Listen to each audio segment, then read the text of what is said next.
राधे राधे मेरी YouTube family.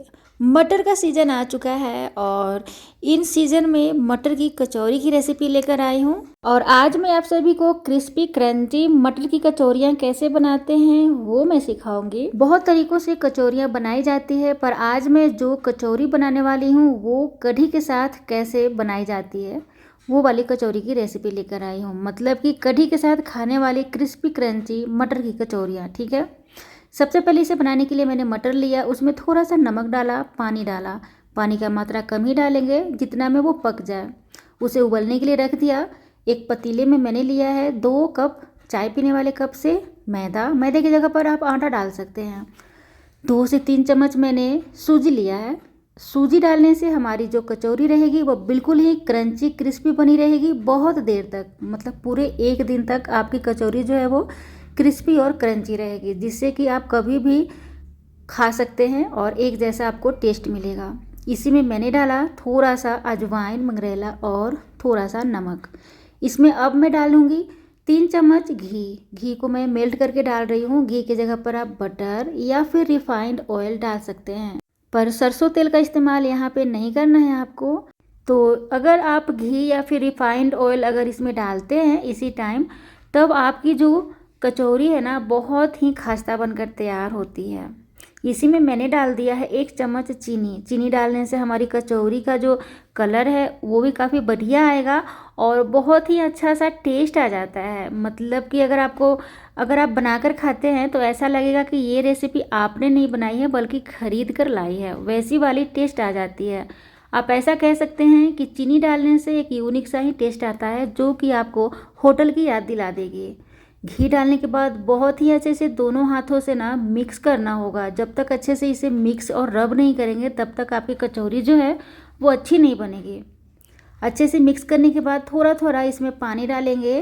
पानी कोई भी डाल सकते हैं, जैसे कि गुनगुना पानी, ठंडा पानी, कोई भी पानी डाल सकते हैं, मतलब कैसा भी करके थोड़ा थोड़ा पानी डालकर इसे अच्छे से गूंद लेना है। और इसका जो आटा लगाएंगे वो रोटी के जैसा मुलायम होना चाहिए। जैसे आप रोटी बनाने वाले आटा सॉफ्ट बनाते हैं उस तरीके से सॉफ्ट होना चाहिए। सॉफ्ट रहेगा तभी आपकी जो कचौरी है वो फुली फुली बनकर तैयार होगी। अगर आप हार्ड बनाएंगे तब वो कचौरी जो है वो अच्छी नहीं बनेगी, बैठ जाएगी, मोटी सी बनकर तैयार होगी। चलिए, आटा हमने लगा दिया, इसे गीले कपड़े से ढक दिया ताकि आटा जो है वो सूखे नहीं। एक पैन को धीमी आंच पे गरम करेंगे। इसमें डालेंगे 1 चम्मच धनिया, 1 चम्मच जीरा, 1 चम्मच सौंफ और तीखे के अनुसार मिर्ची डाल लीजिएगा। और धीमी आंच पर इसे हल्का सा रोस्ट करेंगे, बहुत ज़्यादा रोस्ट नहीं करना है आपको, वरना ये जल जाएगा और सारा जो खुशबू है वो निकल जाएगा। हल्का सा रोस्ट कर लिया। अब मैं इसे मिक्सी जार में डालकर दरदरा सा पाउडर बना लूँगी। आप चाहें तो इसे खलबट्टे में भी कूट सकते हैं और कुछ इस तरीके से दरदरा सा पाउडर बना सकते हैं।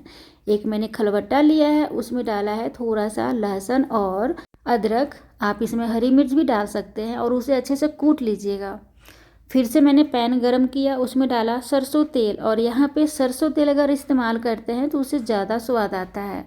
तेल जब अच्छी तरीके से गर्म हो जाए तब उसमें जो कूटा हुआ अदरक लहसुन है उसे भून लेंगे। फिर इसमें डालेंगे मटर और नमक, और जो हमने मसाले को दरदरा सा पाउडर बना लिया था उसे भी डालकर अच्छे से भूनेंगे और इस तरीके से पोटैटो मैशर से मैश कर लेंगे। आप इसमें प्याज भी डाल सकते हैं और हींग भी डाल सकते हैं, ये आपकी अपनी चॉइस रहेगी।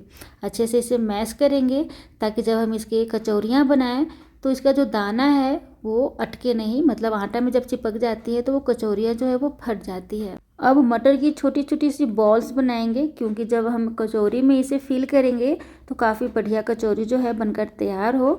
अब मैं आपको ना आटे को दिखाती हूँ कि कितना सॉफ्ट होना चाहिए। देखिए, कुछ इस तरीके से खींचे तो ऐसे होना चाहिए और बिल्कुल ही सॉफ्ट, नरम, मुलायम, तभी आपकी जो कचौरी है वो फुली हुई बनकर तैयार होगी। आप देख सकते हैं कितना सॉफ्ट, नरम, मुलायम है ये। तो चलिए अब इसकी ना बॉल्स बना लेते हैं।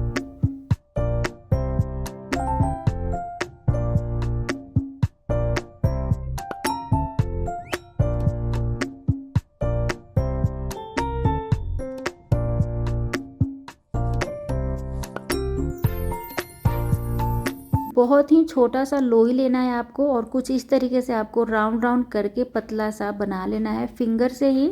और इसे बेलने की कोई भी आवश्यकता होती नहीं है, हाथों से ही आप इसे बना सकते हैं क्योंकि ये बहुत सॉफ्ट होती है। छोटा सा कटोरी जैसा बनाकर आपको मटर का जो बॉल्स है वो इसमें डाल देना है और अच्छे से बैठा देना है ताकि इक्वली सभी जगह फैल जाए। और याद रखिएगा दोस्तों, जो आटे का डो लेना है बिल्कुल ही छोटा सा लेना है, मतलब मटर का जो बॉल्स है ना उससे थोड़ा सा बड़ा, क्योंकि अगर आप ज़्यादा बड़ा ले लेंगे ना बॉल्स आटे का, उससे क्या होगा ना कि आपकी जो कचौरी है वो पतली नहीं बनेगी, मोटी बन जाएगी और वो मार्केट जैसा खास्ता क्रिस्पी बनकर तैयार नहीं होगी। तो हाथों से इसी तरीके से फिल अच्छे से कर देना है और दबा देना है। और हाँ दोस्तों, अगर आप आटा जो है वो गीला गूंदते हैं ना तो काफ़ी बढ़िया से ये चिपक जाती है और वो तेल में जाने के बाद फटती नहीं है, तो ये भी काफ़ी एक अच्छी चीज़ है।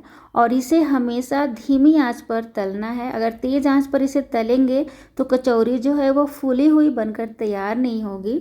धीमी धीमी आंच पर ये जैसे जैसे पकता है वैसे वैसे ये फूलते हुए नज़र आपको आएगा और उलटते पलटते काफ़ी बढ़िया से इसे आपको तल लेना है। तो आप देख सकते हैं सभी जो कचौरियाँ हैं वो फूली फूली बनकर तैयार हो रही है। तो बस अच्छे से आपको सेक लेना है और इसे निकाल लेना है। गर्मा गर्म इसे सर्व करेंगे और देखिए कितना खास्ता और क्रिस्पी जो हमारी कचौरी है वो बनकर तैयार हुई है। खाने में बहुत ही ज़बरदस्त टेस्ट होता है। कढ़ी कचौरी की रेसिपी मैं फूड कार्निवल में खाई थी, मुझे बहुत ज़्यादा अमेजिंग सा स्वाद आया था, तभी मैंने सोचा कि आप सभी के साथ ज़रूर शेयर करूं। तो वही कढ़ी है जो आप चावल के साथ खाते हैं। तो दोस्तों, हमारी अगर रेसिपी पसंद आए तो मुस्कुराइए, लाइक कीजिए, सब्सक्राइब कीजिए, हाइप कीजिए। राधे राधे।